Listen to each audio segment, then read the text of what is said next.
Have you ever wondered what you'd do if a heart attack struck and you were completely alone? It's a chilling scenario, but one that becomes more likely as we age. The truth is, heart attacks don't wait for the perfect moment. They don't ask if someone's nearby, and in those first few minutes, every second counts.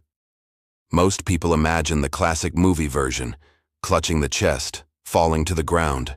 But real life is quieter, sneakier. A heart attack can start with a whisper, a strange pressure, a subtle tightness, a flutter of unease in your body. If you know what to look for and how to respond, you can survive, even if no one else is around. Before we dive in, if you're someone over 60 who values knowledge that could one day save your life or someone you love, make sure you stay with us to the end. What you'll learn today isn't just helpful, it's life-saving. Now let's begin. The first key is awareness.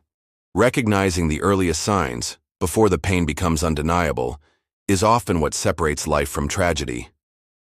It's not always crushing chest pain. Sometimes it's a slow squeeze in the center of your chest, like cement settling in your ribs, or shortness of breath, as if you've climbed a flight of stairs while sitting still. Maybe it's a strange ache in your jaw, your back, your left shoulder. Maybe your hands feel clammy, or you're sweating without reason. For some, it feels like indigestion that won't go away. But when your body starts sending these signals, don't downplay them. Don't wait.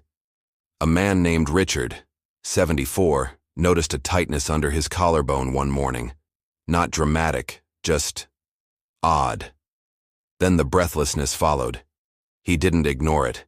He took action, and he's still here because of that choice. The body whispers before it screams. Listen. Once you sense those early signs, don't wait. The very next move can mean everything. Call emergency services, not your son, not your neighbor. Call 911, right now. Many people hesitate. They wait to see if it gets worse. They feel silly. They worry about overreacting. But a heart attack is not the time for second-guessing. When your heart is struggling to pump blood, minutes become muscle. Delay becomes damage. When you call 911, trained professionals are already preparing. They're bringing defibrillators, oxygen, life-saving medication. They're ready for the worst, so you don't have to face it alone. And if things go downhill fast, as they often do, you'll be glad help is already on its way. Linda, age 78, felt a wave of nausea and shoulder pain while reading in bed. She thought about calling her son, but remembered something a nurse once said. Call 911 first. Talk to your family later. She followed that advice. The ambulance arrived just in time. That single decision changed the outcome of her day and her life. And here is a tip most people don't think about. Keep your phone somewhere accessible at all times.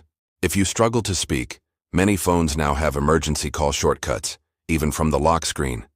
Learn them. Use them. Don't try to drive yourself. That's one of the most dangerous choices you could make.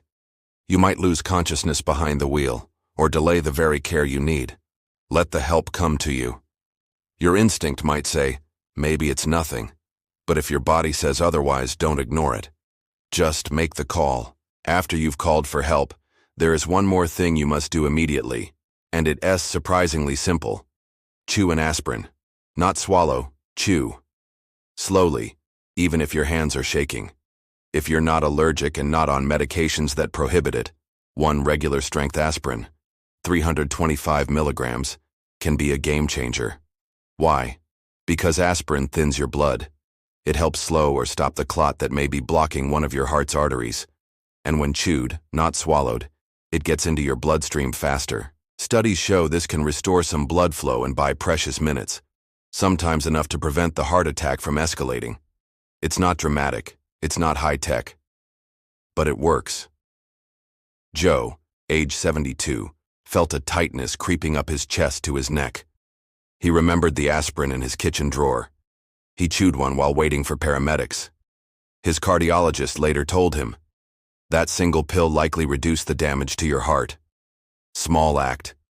Huge impact. If you live alone, store aspirin in easy-to-reach spots, a bedside drawer, your wallet, your purse. Tell your loved ones where it is.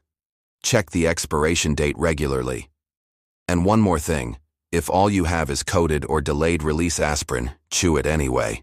In that moment, speed matters more than stomach comfort. This isn't about prevention. This is about survival.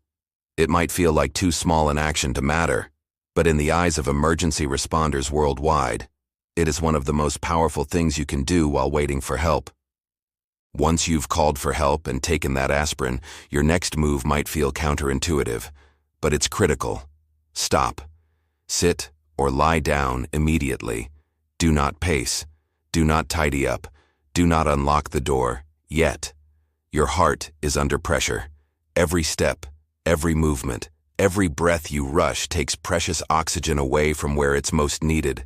Right now, your only job is to reduce your heart's workload and conserve your energy.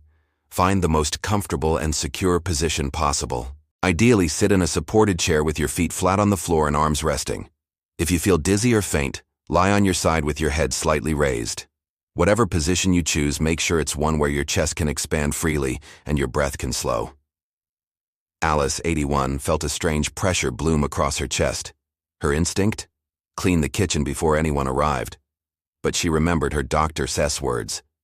If you think it's your heart, stop moving. She sank into her recliner. That stillness likely spared her heart from a full arrest. Doing nothing isn't doing nothing. It's preserving. It's protecting. It's giving your body a chance to hold on until help arrives. One quick tip. If your chair doesn't have armrests, support your back and keep your posture upright. Avoid slouching or compressing your chest. The more your lungs can open, the less strain on your heart. Let your body do what it's designed to do. Fight for you. But give it the best possible conditions to succeed. If you still have a little strength left after sitting or lying down, here is a step most people never consider. Yet it could make all the difference. Unlock your front door. It sounds simple, maybe even unnecessary.